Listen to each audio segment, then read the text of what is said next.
Sahana Bhavatu Sahana Bhunaktu Sahaviryam Karavavahai Tejasvinavadhitamastu ma Vidvishavahai. Om Shanti Shanti Shanti. On the occasion of the Kumbhabhishekam or the Prana Pratishtha of Lord Gangadhareshwara, worshipping Lord as Murti, as a form, as an image, is a very important aspect of Hindu Dharma. There are those who do not understand the spirit of Murti Puja. They brand it as idol worship on account of the concept of Ishvara that they have, where Ishvara is accepted only as the maker, as the nimitta karanam, as a creator. However, the Vedas explain and expound Ishvara as one without a second, as abhinna nimitta upadana karanam. The words of Puja Swamiji, as a maker as well as the material. And therefore, Ishvara not only transcends everything, he also pervades everything. As Upadana Karanam is material cause, he is all pervasive. The whole universe is a manifestation of Ishvara. And therefore, what is Ishvara. This is our understanding of Ishvara. And therefore, ideally, any name and form can be worshipped as Ishvara. However, we are not yet ready to see Ishvara in any name and form. Therefore, specific names and forms are given to us,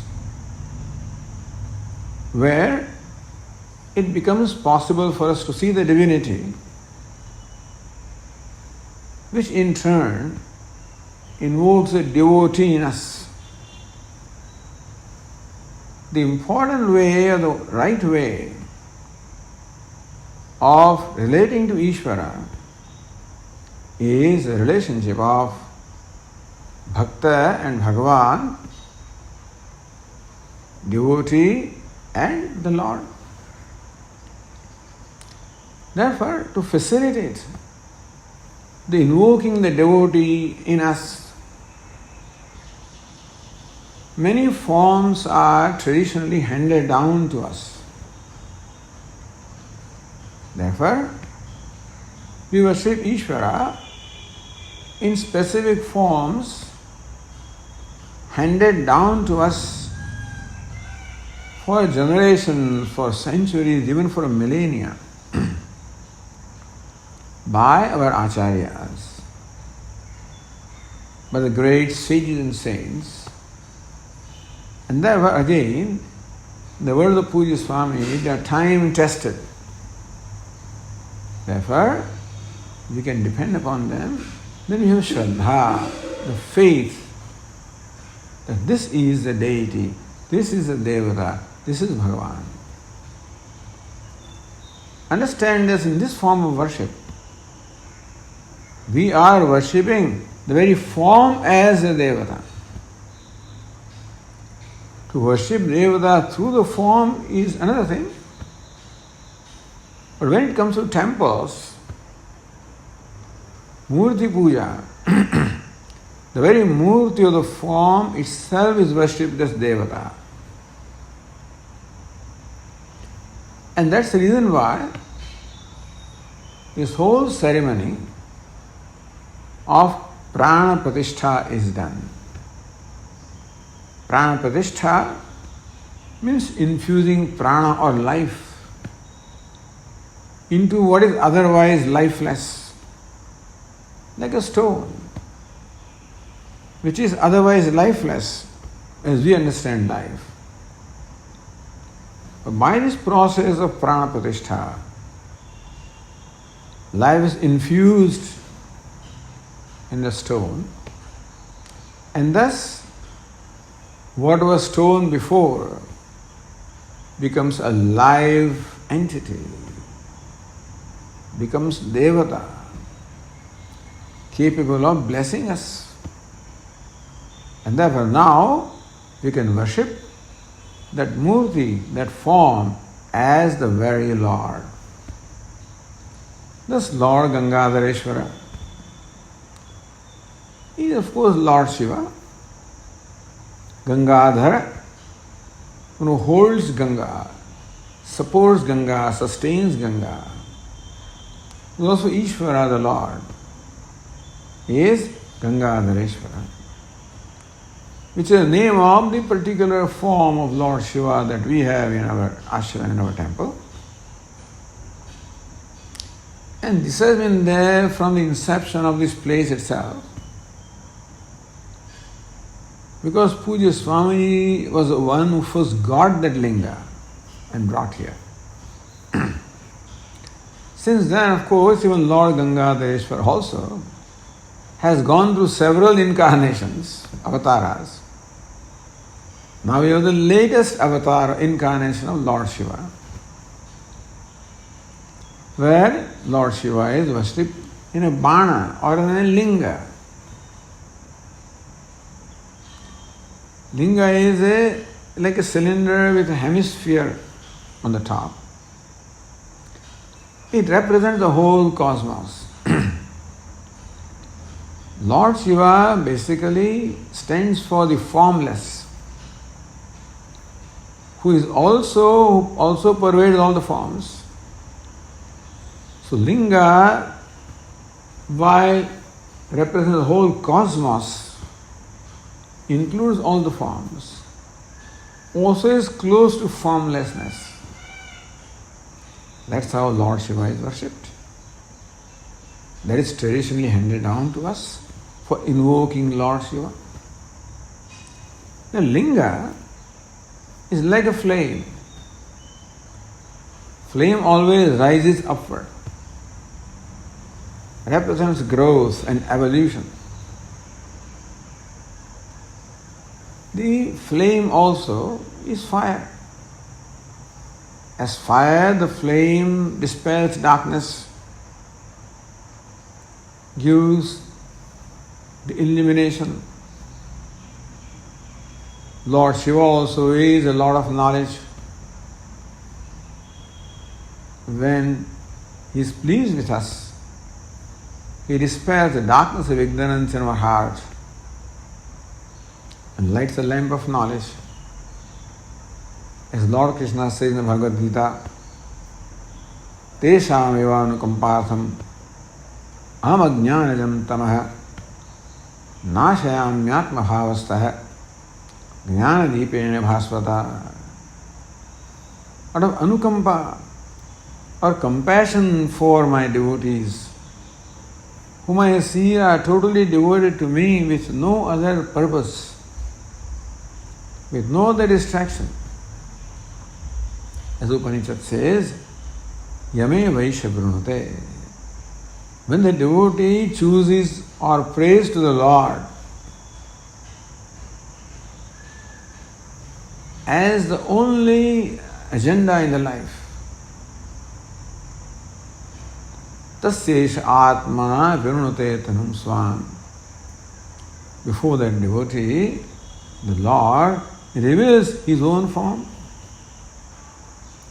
So therefore, that Vāṛaṇam, the choosing, the prayer, the worship that the devotee has, with Shraddha, becomes a means of knowledge, because the deity of the Lord whom I worship with Shraddha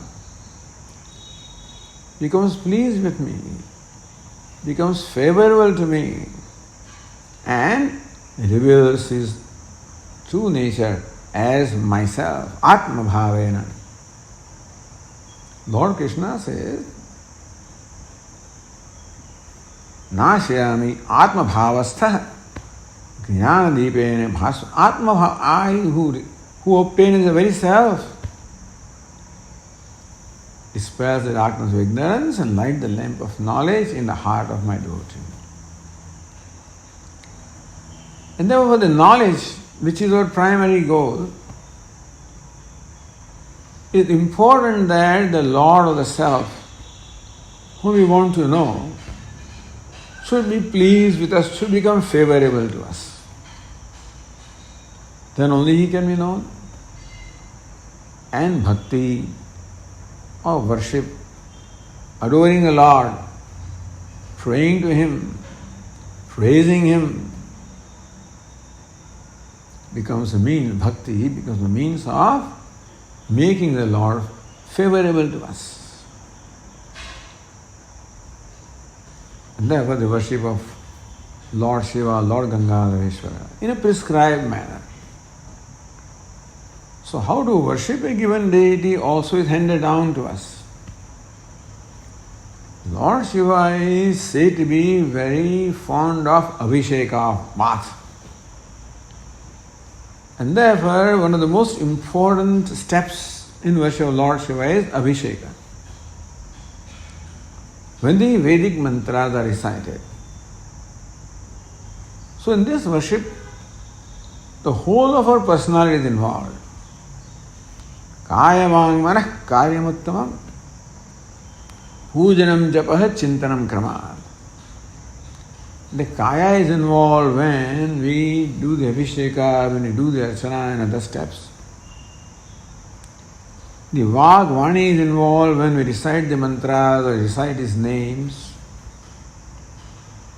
The mind is involved, in which we have the shraddha, we have the bhakti. And therefore, the thought of the Lord also concurrently takes place in the mind. Thus, this is a form of bhakti or worship in which the body, the speech and the mind, the whole of my being is involved. Therefore, the possibility of my being focused is much greater.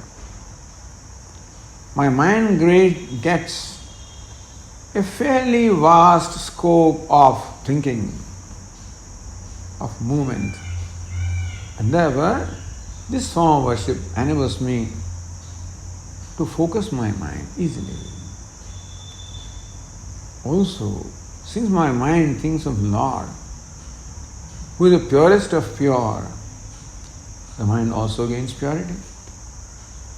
Thus, this worship becomes a means of antahkarana shuddhi and antahkarana naischalya, the purification of mind as well as the concentration of mind, which is the qualification of knowledge. So, drishyate tvagraya buddhya sukshmaya sukshmadarshibhi esha sarveshu bhuteshu ghodotmana prakashate. The Lord is very much myself, but I do not see Him as Lord, myself. Drishyate tu agraya buddhya sukshmaya. When a buddhi, mind becomes sukshma, subtle, pure, agram, ekagram, having focus or concentration, then the Lord is seen as myself. Thus this worship, in this case of Lord Gangadhareshwara, of Lord Shiva, becomes a means of knowledge. So even though Vedanta, teaching and learning of scriptures is the primary agenda that we have, our Puja Swamiji always emphasized also the bhakti. And therefore, in all the ashramas of our Puja Swamiji, there is invariably a temple. In the ashrama of his disciples also. he saw the need of worship, essentially for everybody. There could be some exceptional people who don't need that preparation, but most people do. And therefore, Lord Gangadhareshwara here. And today again is a very special day in the Kumbhabhishekam and Prana Pratishtha. Kumbhabhishekam is Abhisheka. The pouring of water upon Kumbha or the Kalasha or the crown of the temple. That represents also Lord Gangadhareshwara. Even darshana of that Kalasha also is darshana of the Lord. And therefore in the olden days when the temples were built on the hills, the villagers could have darshana from wherever they are without having to go to the temple. And of course, there is Abhisheka of the Linga also, where the prana is infused. So we have now the latest incarnation of Lord Gangadhareshwara, because he has also gone through various avatars. And latest incarnation of temple also, because temple also has gone through various modifications. And now we have a very beautiful temple, where the devotees can comfortably sit without having to suffer from the cold and the rain. And all of this is conceived by our Puja Swami Shuddhananda. He must get all, I'm sure many people helped him. He must get all the credit. Because the whole ashram has been built by him, conceived and built by him. But even at the age of 92, he has worked so hard to bring up this beautiful temple. Whatever deficits were there in the previous one, we have all overcome. So dosha apanayanam, if doshas were there, they are removed. Guna adhanam, many virtues are added also. And so we have a very beautiful temple with all aspects of a temple. So of course, I congratulate Puja Swami Shuddhanandaji and many others also helped him. And congratulate all those who have directly or indirectly contributed by triple T. T means treasure, T means talent, and T means time. Treasure, talent, and time. One or more of these contributions, there are many have made, because of which the temple is possible, which are so fortunate we have this. I congratulate all of them and pray to Lord Gangadhareshwara to bless them all, bless you all of you who are now the students here are extremely fortunate to be here. And I trust that all of you have recognized the value of worship, which fortunately takes place every day, morning and evening. You have learned priests here who perform the puja in a very beautiful way with very beautiful chanting. We have the acharyas here who are also very particular in teaching you chanting. And so you can take full advantage. Chanting that you learned or you continue to learn, participate in the worship going on in the temple and be blessed by that. More worship is done, more powerful the deity becomes. It is now Devata having its own energy. And more worship is done, more devotees come. We also transmit power to the Devata, who then transmits back to us. In that sense also, worshipping is very important. And I pray to Lord Gangadhareshwara, pray to Puja Swamiji and all the elders to bless us all, the right frame of mind, right disposition, to benefit from this new temple. And may that become a means of achieving our true goal, which is moksha. Arto jignasu rartharthi jnani cha bharatarshava chaturvida bhajante mam janaha sukridam arjuna.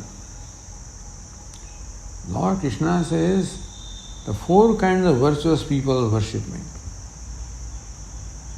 Artha, those who are in dire difficulty.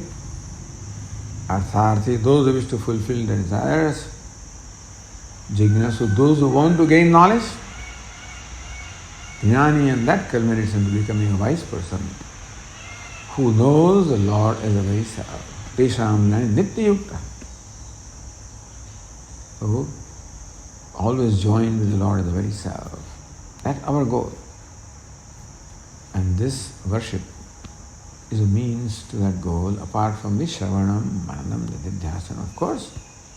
The primary means of knowledge. To make them effective, we require a given disposition of mind. And that disposition of mind is gained through the bhakti here. So with that, again, I pray for all of you, that all of you proceed on your path towards your goal successfully. Hari Om.